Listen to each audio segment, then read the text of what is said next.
was a physics lecturer in Bristol University. So on a weekend, I would go into the physics department, the computer room, where there was a whole room filled with a computer, which was a VAX2 supercomputer. That got me really interested in computers and technology. The thing that I love about math is that it is beautiful. It's got a kind of internal beauty to it, holds together and has internal logic and has its own beauty. But what's also surprising is it relates to our world. You sell and you make money from. You know, if you're going to put effort into something, hopefully someone will pay you for it so you can put more effort in and make it even better. You know, if someone gets value out of something, you hope they're going to pay for it so you can improve on it so they can get more value out of it in the future. Just have a go at it and have fun, joy, the control that you can have. I think it can be addictive, creating something out of nothing. Hello everyone, this is Ray Williams from IMSTA.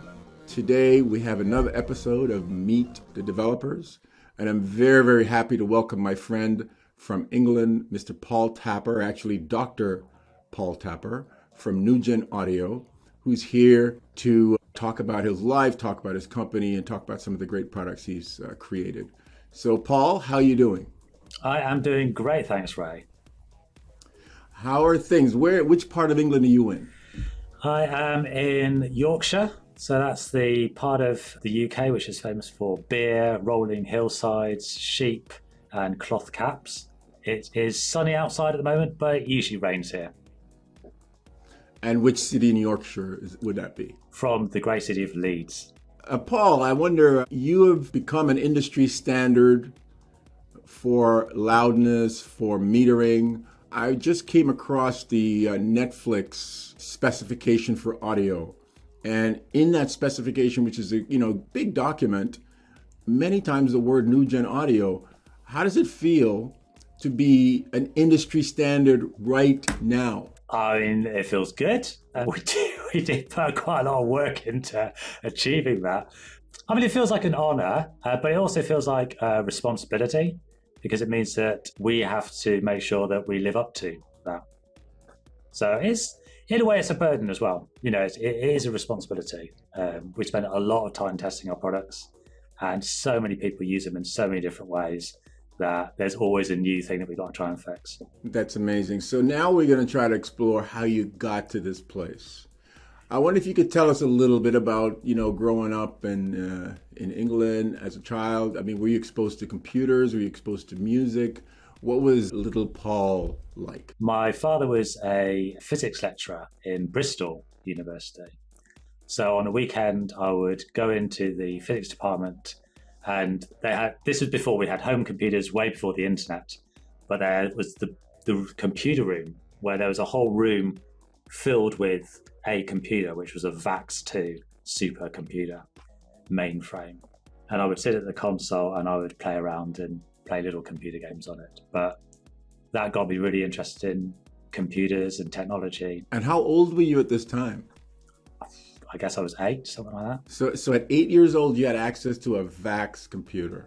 Yeah. How many other kids in your sort of network were with you, or did you have any other kids with similar interests? I mean, later on, I came across other kids who, when home computers came out, then I got to know the people who were interested in programming. But I mean, at that age, I think I was the only person I knew who was interested in computers like that. Now, what was your dad using that computer for? He's a nuclear physicist, so he was going over to CERN in Geneva for investigating subatomic particles. So I guess the VAX was being used to process results from collision experiments. And were you able to get anything out of the VAX? Were you doodling? How would you describe your use of that VAX computer at the age of 8, 9, 10? I was just playing computer games on it, Ray. I was a kid. I was playing, you are in a dark room. There is a door to your north. Go north. That kind of a game. I didn't know there were games on the VAX computer. I thought it was sort of a mainframe, business-oriented thing. Well, yeah, it was, but of course there were games on it. If you've got a computer, you're going to have games on it. Would you describe yourself as a gamer, like in your teens? Yeah, for sure. But I've always been more interested in making software than using software. So I do enjoy playing computer games, but I prefer sort of messing around and making them. I prefer making software. It's a more interesting challenge. Now, was there ever any music in your house? Because I knew you ended up becoming a music software author. Was there any music interaction or access when you were a child? Yeah, my dad played a bit of piano. I learned a bit of guitar, but I wouldn't say that any of us were virtuoso by a long way. Okay, so now you've got this access to computers, and then we have you have your first personal computers. What was that? I think that was a Dragon 32. So that is old. Dragon 32. And then what do you do with this? Did you start writing programs? Did you start playing games? I just started writing programs. I started writing kind of you are in a dark room, go north type games. And if you think about so that has 32K in it. That's like if I got a pin and pricked a little bit off my phone, it's that amount of memory. But you could still do stuff in it. At this time at school, what kind of subjects were you interested in? I mean, maths. I'm a big maths fan, so I was very interested in maths. And, science as well. And I quite liked art and I quite liked English, but no, maths was definitely the thing I liked. What did you like about math? Because most people consider math to be like torture. Most people consider calculus to be, like the worst thing that can happen to a child in school. So what was it that you loved about math? The thing that I love about math is that it is beautiful. It's got a kind of internal beauty to it. It's kind of like a conceptual beauty. It sort of holds together and has internal logic. It's a separate universe and separate world which makes sense and has its own beauty. But what's also surprising is it relates to our world. And it definitely relates to the computer world. Yeah, for sure. Yeah. Did you always have an interest in logic and math since you know yourself? Yeah, definitely. So my dad was a physics lecturer and my mum was a maths teacher.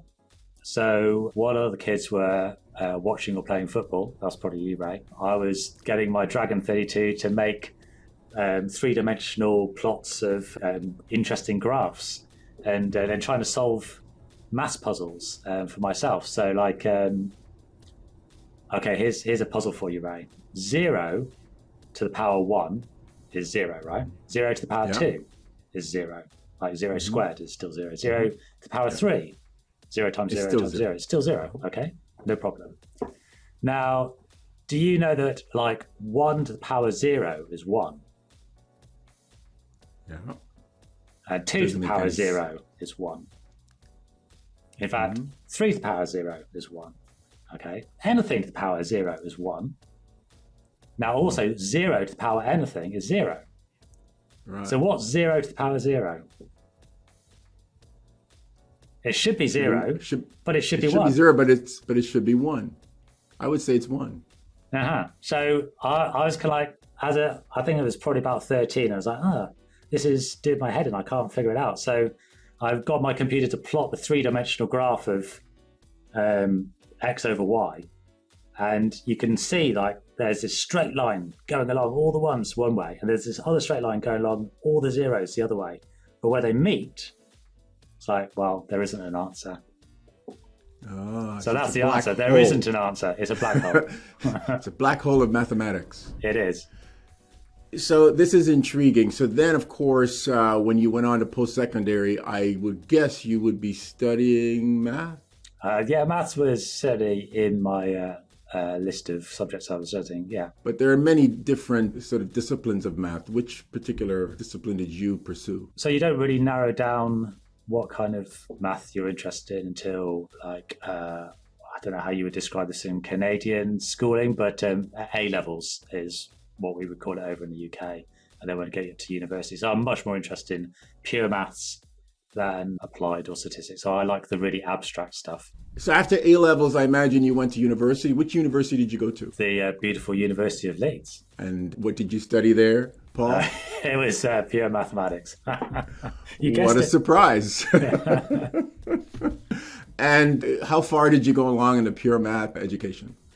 So I did 7 years at university. I did 3 years as a bachelor's, a BSc, and then 1 year turning it into a master's, MSc, and then another 3 years doing a PhD. So a doctorate. Now, I'm curious, what do you do for a PhD in pure math, apart from finding 0 to the power 0? What was your thesis? The easiest way to think about what a PhD in pure maths has got to be is you've got to invent some new kind of math, some kind of math which nobody else has thought of before. Now, will it be useful or not? No one knows. Yeah, a lot of the math that we use now was invented like 50, 100, 200, or 1,000, 2,000 years ago. So I think pure mathematicians don't usually expect to still be alive when their math is becoming useful. The particular bit of math that I worked on was a thing called C-star algebras. So this is a way of describing infinite dimensional space, where instead of points in space, you have functions and their relation to each other. Does that help? Well, as much as I'm tempted to explore that a little further, I think we will take your word for it that that's quite a complex, abstract concept. And so now you're a PhD, you're a doctor of math. What happens next? I tried to figure out what kind of job you could get. Because I hadn't really thought about that. And it turned out that you could get a job like working in the city, in the stock markets or something like that. Or I could have gone into academia, actually. I mean, one idea was to go down to Cambridge, or another idea was to go across to America. But I just really like Leeds. Leeds is a very friendly city, and I didn't want to move. So I investigated what other kind of jobs I could do, and I ended up going back to programming, which I'd loved as a kid, and actually got into writing computer games for a few years. And which company was that? What was your first job?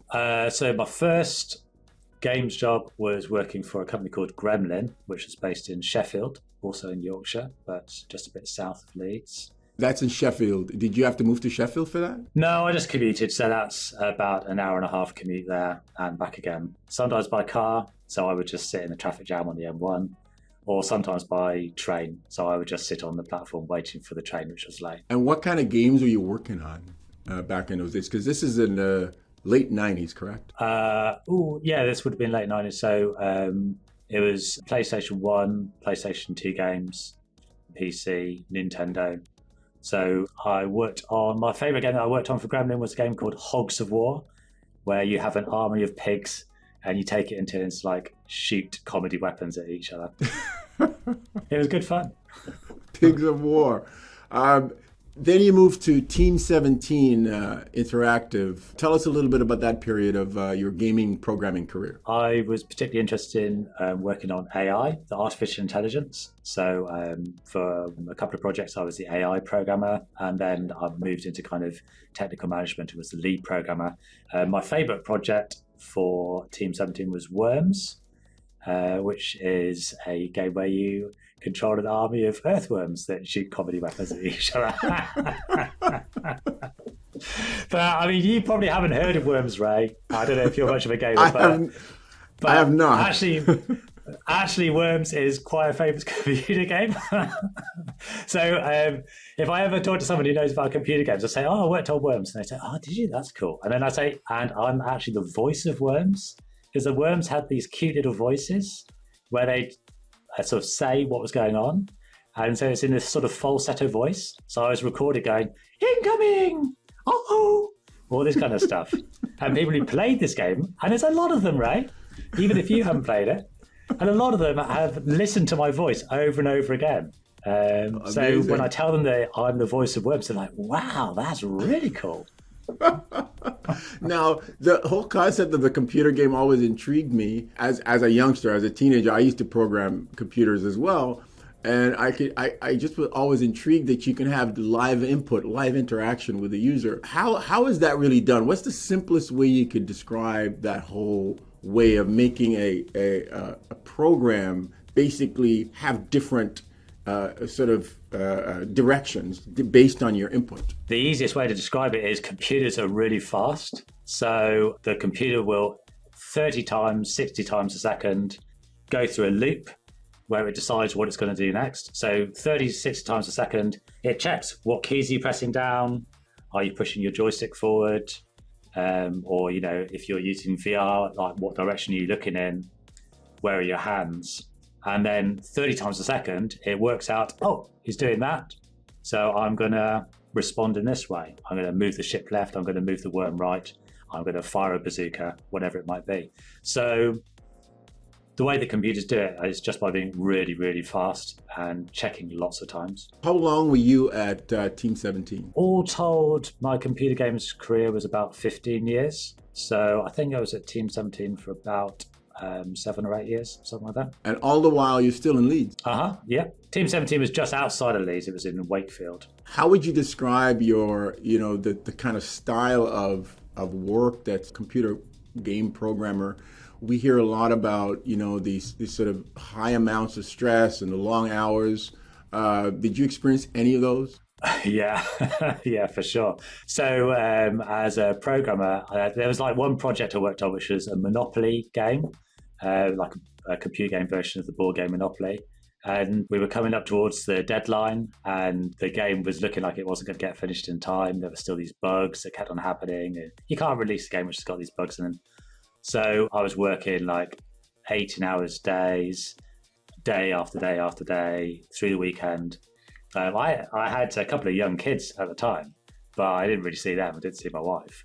And what happens, for the first 2 or 3 weeks, that's almost exciting. It's kind of, you get a kind of macho thrill out of really working hard, and we're all up late, we're reading pizza, we're getting the team camaraderie. But after you've been doing it for 2 months, you're dead, and your brain stops working. You can't make good decisions. You can't see what's important anymore. You make mistakes. So actually, especially in terms of software, I think quality goes down at that point. So we in NUGEN Audio, we very intentionally have a policy of we don't do any overtime. I think the last time anybody did any overtime was Charles, my CTO, did one evening of overtime about 9 months ago. So we really avoid it. I think the reason it happens in games is that you have often you have this relationship between the developers who are making the game and the publishers who are paying them to make the game, and then will kind of sell the game and make royalties from it. So it's like the developers have one customer, and you've got to keep that one customer happy, and it's all about hitting your deadlines. So there's enormous pressure to hit these arbitrary artificial deadlines. Whereas for NUGEN, we have tens of thousands of customers. We don't have a publisher. So if we've got a product and it's not ready to be released, we don't have to release it. So we just don't release it until it's ready to be released. And maybe that means that we don't have updates coming out all the time, but I'd rather have reliable, professional, trustworthy software that users find genuinely helpful than to have update after update after update, which isn't well thought through or is bug-ridden. So that's the perfect segue to talk about your company as it is now, NUGEN Audio. Uh-huh. When did you make that transition to go into music or audio space as a developer? How did that happen? I had a few friends who were musicians and were DJs, and I mean, maths and music have got a lot of crossovers. There's a sort of fascinating combination between maths and musical theory, but also how sound is constructed and how our ears perceive sound, the frequencies and the levels. And so I had a sort of mathematician's interest in audio, I would say. One friend who was a DJ was trying to mix a dub plate, and he got this track that he wanted to get pressed onto vinyl, took it to a mastering house, and they said, we can't do this because there's too much stereo in the bass. And this was not something he'd ever heard of or thought of. But the problem was if they tried to cut it to the vinyl, the needle would have been skipping around all over the place. There was just too much side in the bass. When he told me about that, I was like, well, couldn't they just fix that? There must be a tool to fix that. That's just like a bit of math that you just need to apply to this audio. And then it would still sound the same, but it would solve the problem. And so that turned into our product monofilter, which we still sell like a later version of today. Okay, so I use monofilter. I know exactly what it is, but I'm sure it wasn't exactly the way it is now when you first used it to solve this problem with the dub plate. Explain to us how you created it, what it looked like, how you used it, how you applied it. Did it fix the problem? I mean, in all honesty, not very well. The first one didn't really fix the problem that great. I mean, it did better than nothing, and it probably made it so, yeah, you could press it to vinyl, but it didn't really get properly clean mono bass frequencies. What did it look like? It was butt ugly, right? It did not look good.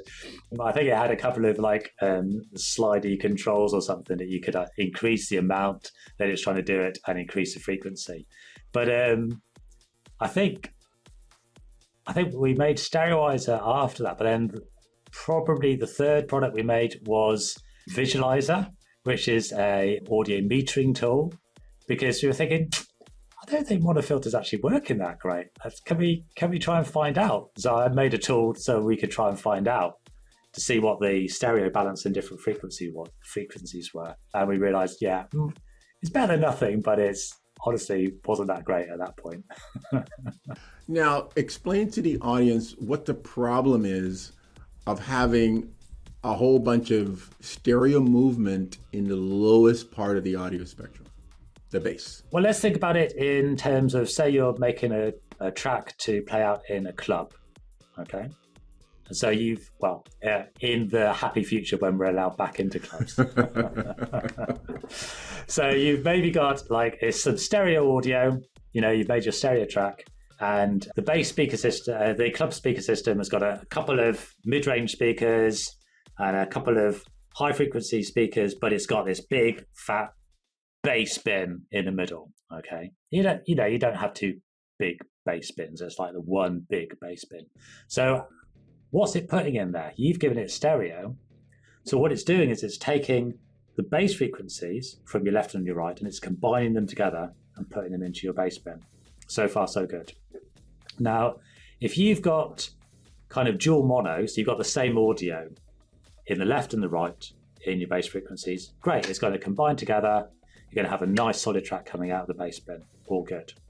But what if in the left-hand side, you've got your bass frequency going like this, and on the right-hand side, you've got your bass frequency going like this, but they're in conflict with each other? If they're inverted, if they're phase inverted to each other, then what would happen is when you stun them together, they would actually cancel out. You wouldn't hear anything. So that's the extreme case. But if you don't have nice solid mono bass, then you're going to get some cancellation. And so your bass that sounds great on in headphones is suddenly going to sound really hollow and empty, weak, lackluster, just flat. So that's going to happen with a bass PA, but you're going to get a similar kind of effect even with two stereo speakers, which are full range, just because the lower frequencies tend to hit that sort of same distance away from each other. So they will just cancel each other out. Now, if I were to project myself as your artist friend who had this problem with the vinyl, or imagine that I'm you coming out of the gaming world, I can't see either of those people knowing that this would be a problem. How did you know it was a problem, and how did you even conceive that there could be a solution to that problem using math? Yeah, I mean, I had no idea that this could be a problem. I'd never thought about it. But my friend tried to get his dub plate pressed onto vinyl, and the mastering engineer just couldn't do it. And he didn't understand why. He was confused by that. I just sort of mentioned it in passing. And I was a bit confused by it and thought there must be a way of solving this problem. Why didn't the guy just solve the problem with, he must have, loads of audio tools that he could use, because for sure this problem could be solved with a nice bit of math.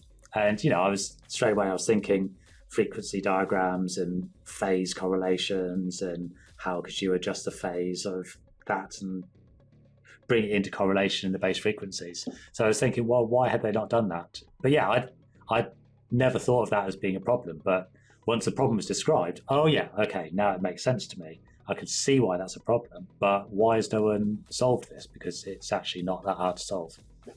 Well, for a mathematician. So later on, you would go on to continuously develop monofilter. At which point did you consider it to be something that could be sold to other people? I mean, pretty much straight away. But it wasn't very expensive back then. Yeah, I mean, I was used to making software that you sell and you make money from. You know, if you're going to put effort into something, then hopefully someone will pay you for it so you can put more effort in and make it even better. You know, if someone gets value out of something, you hope they're going to pay for it so you can improve on it so they can get more value out of it in the future. You know, I would expect to pay for something that I was getting value out of. So pretty much straight away started trying to sell it. What year was the original monofilter released? So I think that was back in 2004. Possibly 2005, but it's around then. But you now have a marketing problem in that you've got a product that solves a problem that most people don't know is a problem. So how did it go at first with monofilter? Pretty bad. So we sold it for $19, 19, and I set it up so that every time we made a sale, PayPal would send a message to my phone, because I got a mobile phone by then, and it would go bing, and I'd know that I'd made $19.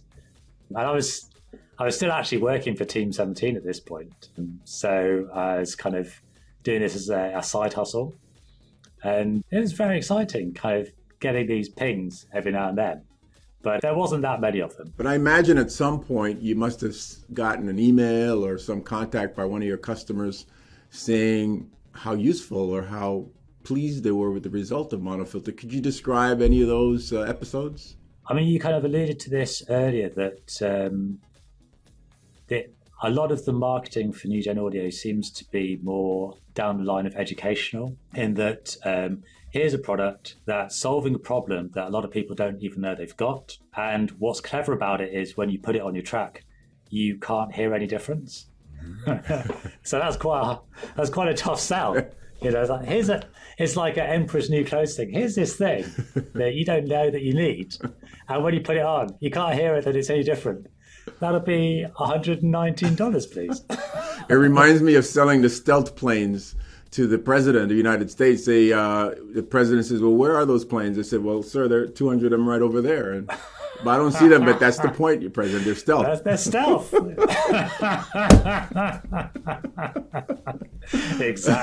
Exactly. So at which point do you start feeling like you're a company, and where did you get the name NUGEN from? Okay, so I mean, we had to just think of a name for the company. And it's like band names. You know, you could argue for 6 months over what your band name should be, but really you want to just go on and make some music rather than arguing about the band name the whole time. So we just kind of plucked out of the air NUGEN Audio, what it's to do with audio.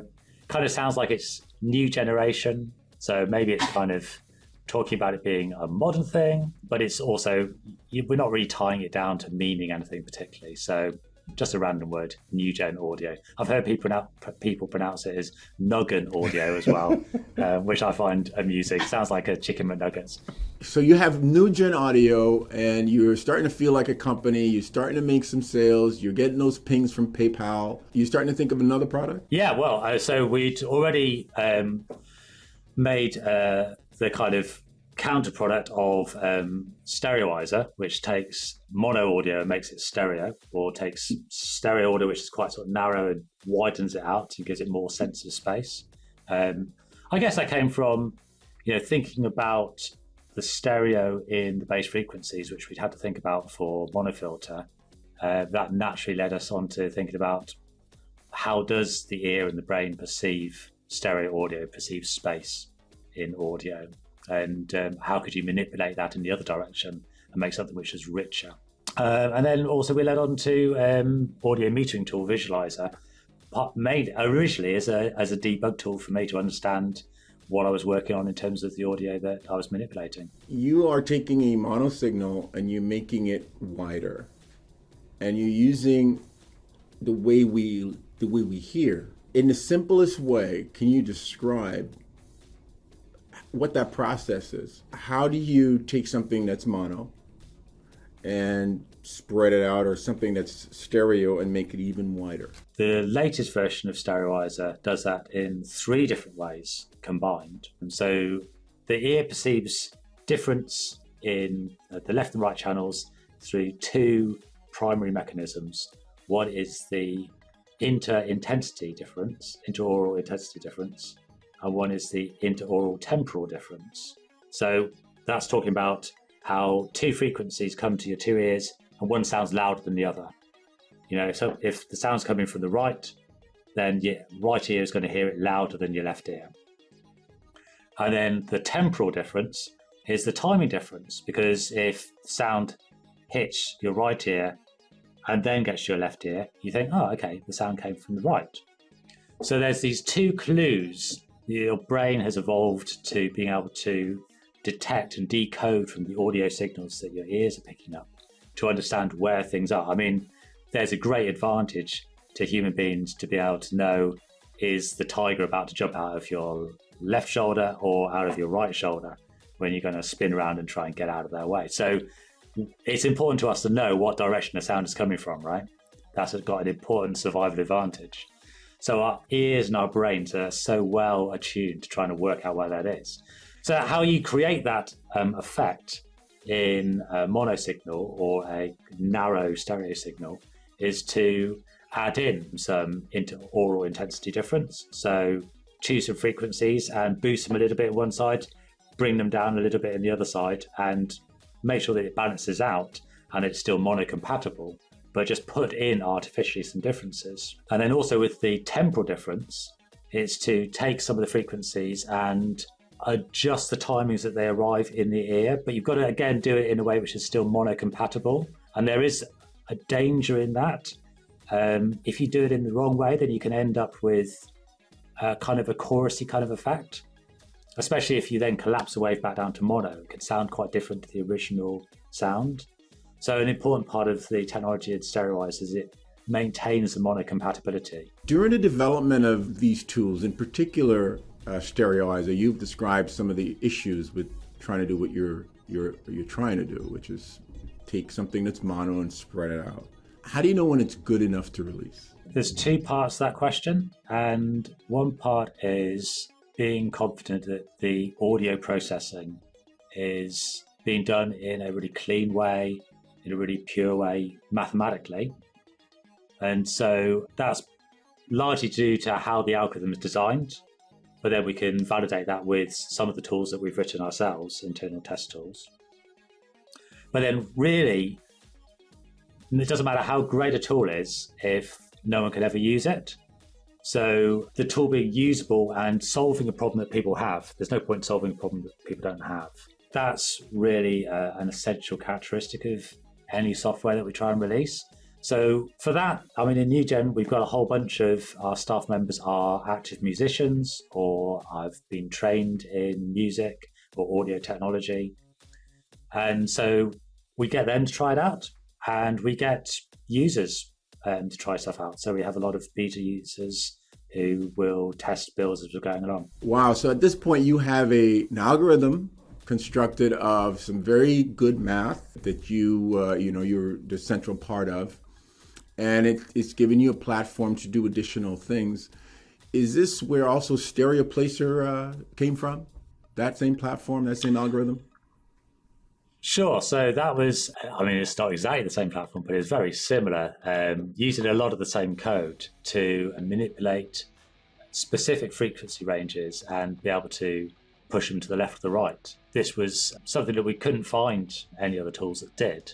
So it's a kind of a unique ability that it gave musicians for either correcting recordings that they got, maybe the mic was in the wrong place, or creative uses, pushing one part of your conga loop off to one side and the other part off to the other side. But yeah, it was a natural extension of that stereo manipulation. You now have 3 products, or actually 4. You have Visualizer as well, which is that tool that you were using as a sort of a test. At which point do you start thinking about, hey, maybe I can do this professionally? Maybe I leave Team 17 and go do my own thing. I mean, I'd kind of been thinking that from the start, really. I didn't like the business model that I saw in computer games, which I mentioned before. And I didn't like the irrational development of working 18 hours for months on end, because it just was counterproductive, and also didn't really fit in with having young kids.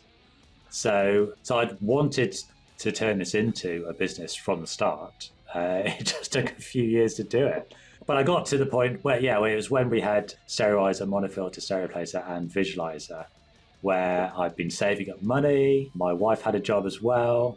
And it's like, well, if I jack my job in, I reckon we can probably survive for about 6 months on the money that we've got. Let's just give it a go and see what happens. And it did feel pretty scary, but I'm very glad that I did it. It was a risk, but it's a risk worth taking. So tell us about those first few months. You have your own company. You have to have a small team. You have to have a website. You have to have go to trade shows. I mean, you have to kind of announce yourself. What was that really like? Describe those first 6 months to 6 to 12 months. I mean, the thing about being an entrepreneur is that you find that you have to do everything. You have to do all the rubbish jobs, all the jobs that nobody else wants to do. So, I was like programming the website to accept PayPal payments. I'd never coded a website before. I didn't know anything about PHP or HTML. I mean, I knew about programming, but I'd never done that stuff before. We have a web programmer now who actually does know what he's doing with web programming. And most weeks he's saying, oh, Paul, this bit of code I found, why is it meant to, what's it meant to do? Why is it meant to do it that way? And I say, well, Roger, I didn't even know what the language meant, but I just copy and pasted that from the internet, and you fix it. It'll be fine. So you spend a lot of those early months having to make best of your lack of knowledge, but having to learn so fast. I mean, in terms of trade shows, we were going to a lot of trade shows. So that was me going up to dealers' stands in trade shows saying, hi, we're a software plugin manufacturer. Here's our brochure. Would you like to be one of our dealers? And they usually kind of look at the brochure and go, maybe I will get back to you. And sometimes I did and sometimes I didn't. But we just carried on learning, carried on trying, and carried on improving the products, carried on listening to customers, and got into a kind of virtuous upwards cycle where you learn another 1% every day. 3 years later, you've got a working business. Now, did you find there were any advantages, disadvantages to having a software company in England or in Leeds in particular? Definitely advantages, because Leeds is the best city in the world. So, I mean, one advantage was, I was going to trade shows. And so I was, where was it? This was a Music Messe, if you've ever been there, in Frankfurt. I remember sitting outside in the sun, eating those fried potatoes and onions, coding away on my laptop, writing our True Peak Limiter ISL. So I could, the whole company could fit into the laptop and go with me to the hotel, so I could still be working on the next product while trying to do business development. You're also known as a company that has a lot of tools and a lot of solutions for loudness. How did that first come to your attention, this problem of loudness? That was really a very lucky break. We had our audio metering tool Visualizer was already out, and we had a few dealers. So this was a few years, this is maybe 2 or 3 years on from when I'm going around trying to persuade dealers to take us on and put us on their books. So now we were going to trade shows and meeting up with our dealers and having a chat, saying how are things going. And there was just 1 year where a couple of our big dealers at the time said, are you going to be doing a 1770 meter? I was like, what do you mean 1770? What's that?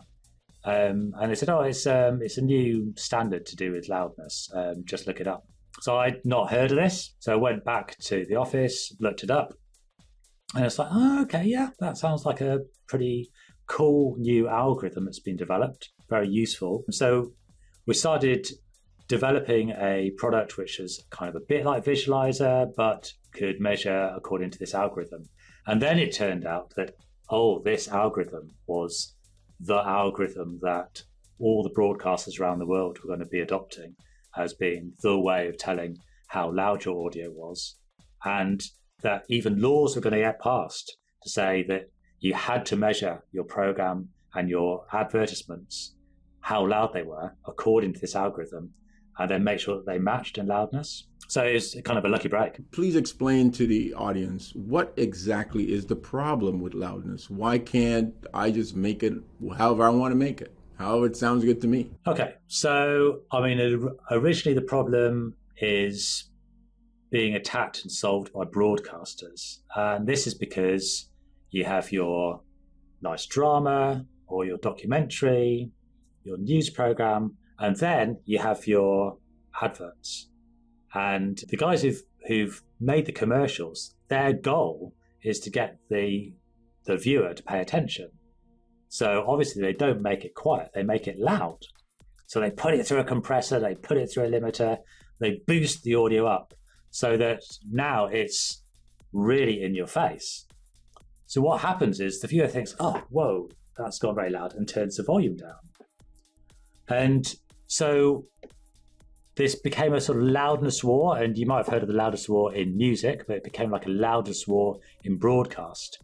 And broadcasters were worried about this because they track complaints from viewers, and viewers were constantly complaining. And by far and away, the most common complaint from viewers at that time was the volume changes, the volume jumps.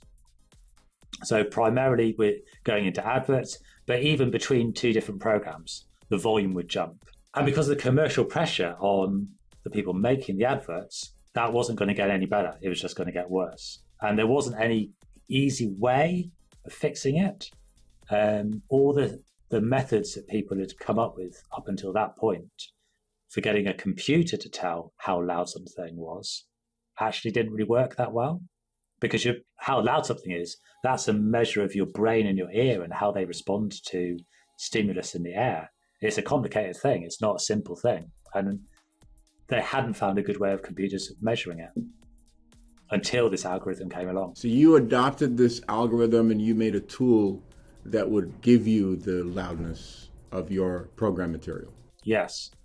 Yeah, exactly. So it measures the loudness level and tells you where you are. You got to give us an idea as to how difficult this was. I mean, when did you start? How long did it take? How many resources did you pile into this? A lot of this sounds like, oh, I just went home and did it.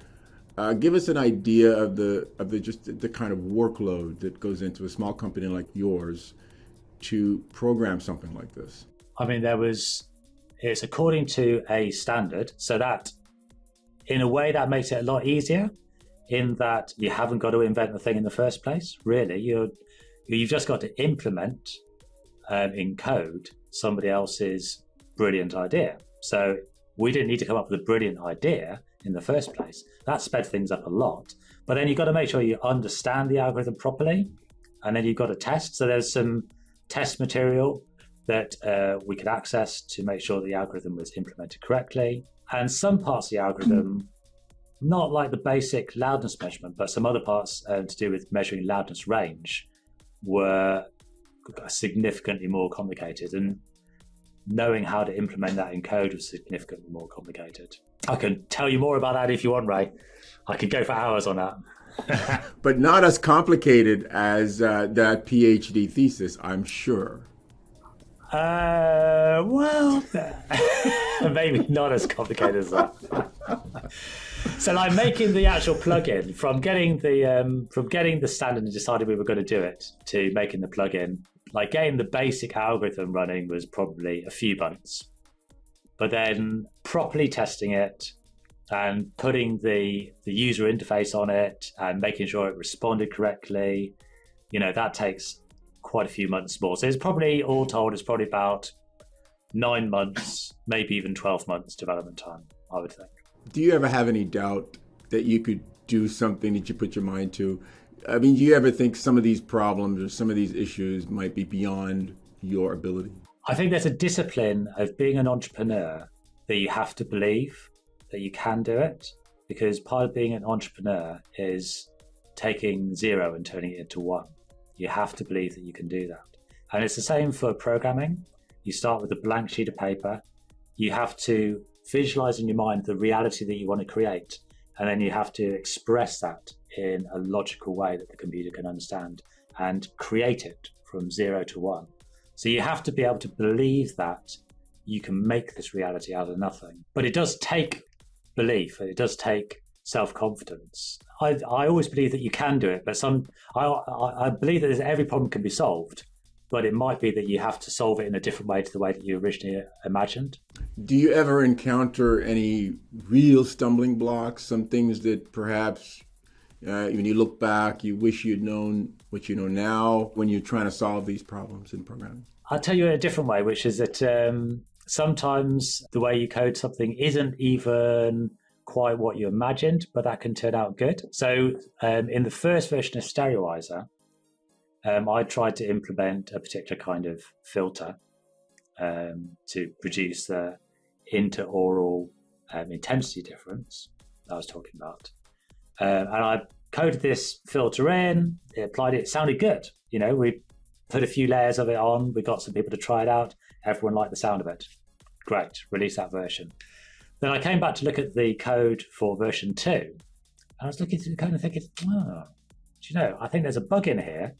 That's not quite right. That wasn't, that minus sign, that shouldn't be there. That should be over there. So I fixed it. And it's like, doesn't sound so good now. So mathematically, I fixed it. But now it didn't sound so good. So I just had to put the code back to how it was. Oh my God, that's incredible. Now you've established yourself around the world as, the loudness company, or certainly one of the top 2 or 3 loudness companies in the world. Ray, I would say arguably the loudness company. Come on. Well, thank you very much, sir. I would concur. When you look back on this, and your career, your video game career, and that chance you took going out on your own, you had that 6 months of saving. Honestly, how does it make you feel? You haven't left home. You're still in Leeds. Like, you didn't have to go to Silicon Valley. You didn't have to take on investors. How does it make you feel now when you could see the progress? It makes me feel grateful. I mean, I don't know if you know this actually, Ray, but every year NUGEN Audio gives 3% of its profits to the Fair Trade Foundation. And that's something that we do when the accountant tells us how much profit we make. We just give 3% of it to fair trade. And that's kind of in acknowledgement of the fact that we're just so lucky in the UK that is possible. We've got internet, we've got electricity, we've got a stable society. I can afford to buy a computer. I can afford to live while I make the software. So not everyone has it so easy. So the main thing I have is gratitude that it was possible for me, and it's more difficult for some other people. Now, we have to talk about your upmix phase. You started making programs that would take that stereo idea, but bring it to surround. How does that happen? So that uses quite a different kind of a mechanism, actually. It's quite a different algorithm to Stereoizer. So Stereoizer will work on mono audio. It's kind of artificially adds good sounding stereo to a signal. But Halo Upmix, which is what you're alluding to, is more complicated. So in the stereo audio that you put into Halo Upmix, encoded in the phase differences in each frequency is essentially a position in the horizontal plane. So you can decode that and reposition sound sources around the listener in the horizontal plane using just that stereo audio. And then if you know where the speakers are that you're trying to produce audio for, so say you're going from stereo to 7.1, well, you know where the 7.1 speakers are. So if you've taken the source audio and decoded its locations, then you can associate the correct frequencies with the correct speakers. So it's kind of decoding the original audio positions. How do you make the determination of where the frequencies go? Like, who decides? The position of the frequencies is kind of encoded already in the math to a certain extent. So if you give me a stereo stream and say at this point we've got this frequency, 1,000 hertz, is going like this in the left and going like this in the right. So they got this phase differential. Then assuming that came from one source, you can work out, well, what angle that source was from according to the phase difference. Yeah. And so mathematically, you can decompose all the frequencies into their separate positions, but you have to give the user control about how it's going to sound, because the computer is not good at knowing what's going to sound good or not. So a lot of the challenge is taking the pure math, which you know is correct logically, mathematically, but then making it accessible and intuitive and usable and sound nice for the user. So that interface of Halo Upmix, where you can move the nodes around and you can spread things out, you can diffuse things more, and you can change levels, that's giving the user access to manipulate that underlying maths. But the original positions are already encoded in that stereo signal. Mm-hmm. Yeah, it's all in there. How did you learn all this stuff, honestly? I mean, there's a few papers out there that you can read. I'll send you a link after the interview if you want. Wow. And then, of course, you have the opposite, which is downmix. Yeah. So how does that work? I guess it's just a reverse. Yeah, pretty much. I mean, the downmix process is a lot simpler, and there are standard coefficients for downmixing surround audio to stereo. So what we wanted to produce was, we knew that we had users who loved the Halo Upmix tool, but sometimes they had a big surround mix. They wanted to put it into stereo, but it wasn't the stereo mix that was produced from it with the standard downmix coefficients wasn't quite right. You know, maybe it was too wide, or maybe the dialogue wasn't strong enough in that stereo downmix. So we wanted to produce like the inverse to Halo Upmix, something which would give you more control, more ability to be creative about how the downmix was produced from a stereo mix. So that's where Halo Downmix comes from. This is amazing. I mean, it's amazing. You talk about it in such a logical way. The math underneath that hood has to be complex. I mean, the most complex part of the math under the hood for Halo Downmix is trying to fix timing differences. So now this wouldn't happen if you used Halo Upmix, because Halo Upmix is aware of this, but some other kind of older school upmixing techniques, which were used to take stereo to surround audio, might introduce some artificial reverb or artificial delays, particularly in the rear channels. But then if you then fold that down to stereo, it changes the character of the sound and you hear this reverb, whereas that reverb wasn't really there in the original source audio. So that's the most complicated bit in Halo Downmix, is where it detects that and is able to automatically detect that, sort of time realign the audio. A lot of companies like Netflix and Amazon really mandating surround mixes now. This must put a lot of responsibility on your company to continue to develop these tools. I mean, are you going to continue to develop additional tools for this remarkable change in the audio spectrum, where we're going from stereo to something bigger? I mean, absolutely, yeah, for sure. Because a lot of our customers use our products in surround rigs or Dolby Atmos rigs. So we're very interested in producing tools and plugins for working in surround and immersive audio and Atmos. Now, you got to tell us about Paragon. Paragon is a kind of an interesting product for you. It's a surround reverb.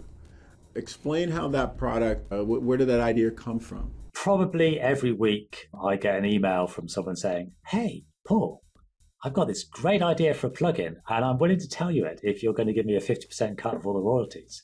And what I always say to them is, please don't tell me, because one, whatever your idea is, I've already had that idea. And then when you tell me it, you're going to be cross because I'm going to release that product. And two, I'm never giving you 50% cut of the royalties. And three, like it's 1% inspiration, 99% perspiration. I'm not doing 99% perspiration for your 1% inspiration. And you think you're going to get a 50% cut, forget it. So usually I don't want to hear those ideas. But we got an email from Jez Wells, who is a lecturer in York University. And he said, I've got this process you might be interested in. And we thought, well, he's from a university. Maybe it's good. I don't know. Could be. So I had a look at his paper, had a chat with him. And yeah, it was a really groundbreaking technology, clever algorithm, but we just didn't know whether it could be made into a viable product. And I think it took us from our first conversation with Jez Wells to actually releasing Paragon was kind of like, I think it was about 4 years. It was a long time. Not that we were working on it the whole time, but we kept on having these like, oh, could you do this bit? Would this actually work in real time? You know, his proof of concept worked offline. That's great, but we wanted to make a real-time tool that people could manipulate the parameters of as a plugin in real time. And it took a long time to figure out how to do that. Well, the product is out, and what has been the reaction? I mean, great. People love the sound of it. But also, I mean, the thing which is, I don't know, Ray, if you know the details of it, but the thing which is unique about it is it's taking a convolution reverb, but it's decomposing it to its fundamental components. So a little bit like I was saying with Halo Upmix, where it decodes the position of stereo audio to then be able to reposition it in surround. This is Jez Wells' way of taking a reverb and decomposing that into all the contributing elements, all the components of it. And then once you've got those components, then you can do a lot of manipulation. So you can take a church hall and make it a large church hall or an even larger church hall. Now, if you've got a normal convolution engine, you can do sort of time stretching on it, but it starts sounding wrong pretty quickly. You know, you can maybe make a church hall into a slightly bigger church hall. But because of this clever algorithm underlying what Paragon's doing, which I didn't write so I could say how clever it is very clever, you can genuinely take true reverb that's got all that richness and that depth and that complexity and that character and manipulate it to really a large extent, make it much smaller, make it much wider, darker, lighter.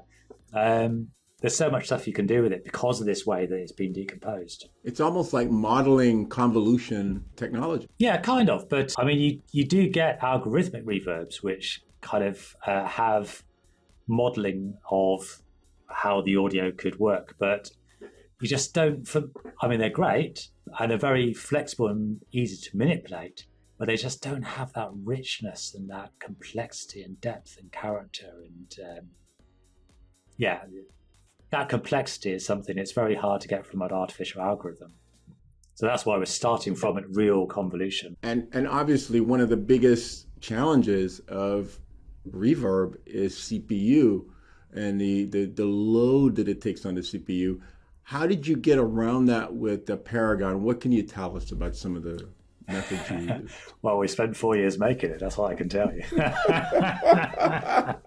Come on, we got to get some kind of scoop in this interview. You got to drop something on us. Some kind of trade secret. Ray, it wouldn't be a trade secret if I told you. Throughout your career, you've remained in leads. Obviously, you love leads. What would be something about leads that might surprise a lot of people watching this right now? I think, it's a city. So it's got clubs, bars, art galleries, libraries, but it's also 30 minutes drive, 20 minutes drive from rolling hills, hedgerows, sheep, cornfields, rocks, forests, rivers. So it's a city, but it's just so close to beautiful nature that you get the benefit of both worlds. And it has a big university Yeah. leads and a lot of university students there. Yeah, so actually a lot of our staff started off working for NUGEN as kind of part-time customer support staff while they were studying, and then like the company, we liked them, and they went on to getting full-time jobs at NUGEN. So a lot of our full-time staff worked part-time originally. What impact has COVID-19 and this pandemic had on your business? I mean, it's had a huge impact on us, obviously, as it has for everybody. I mean, that's added to my sense of gratitude that we talked about earlier, in that I'm just so grateful that we're working in software. So our company can continue doing pretty much what it was doing before, working from home. So all of our staff have been working from home since March 2020 or maybe April 2020. I can't remember exactly. To start off with, I was kind of concerned about this. Is this going to work? You know, how is the team going to respond to this? But honestly, the staff have been amazing. Everyone's been very professional. We have daily Zoom meetings and regular meetings throughout the week to catch up on different aspects of the business. But everyone's just responded brilliantly to it. I was also very concerned at the start, think, well, our customers still got to keep buying software. You know, what's going to happen to our sales?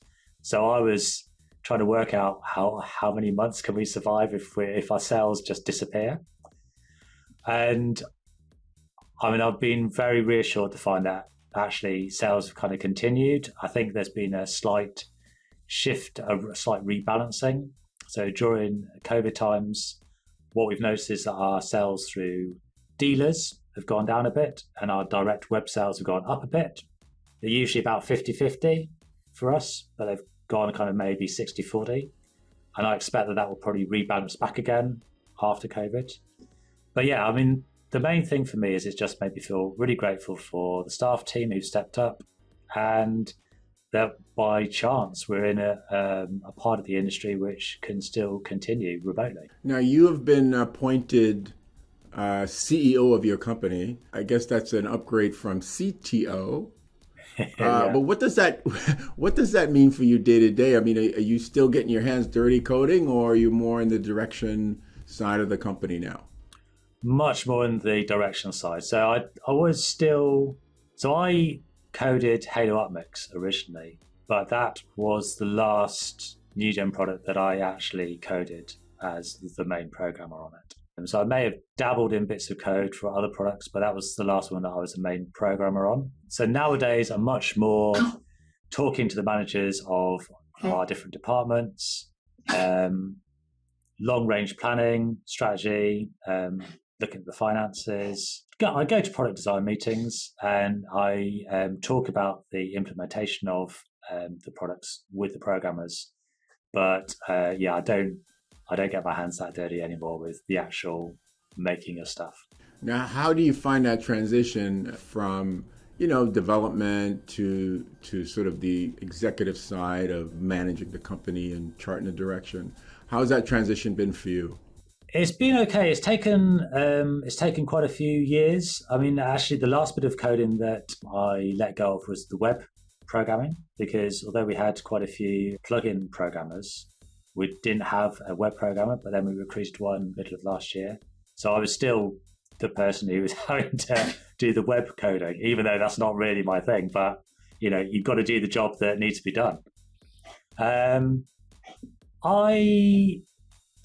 I like it, actually, because you can try and form and sculpt the company as you believe it should be. We have in NUGEN Audio, we have a set of values that I go through personally with every new starter on the first day that they start with us. And we review every year in our team meeting, and we evaluate all of our strategic decisions. We go back and see how they relate to our values. So for us, our values are really important. And being the CEO, I get to shape the company to be according to those values, to make those values consistent and genuine. How do you see the outlook for the software market and our music software community going forward? What are some of the big challenges? I mean, I think big opportunities are that everyone's had this huge disruption to the way that they work and the way that they live.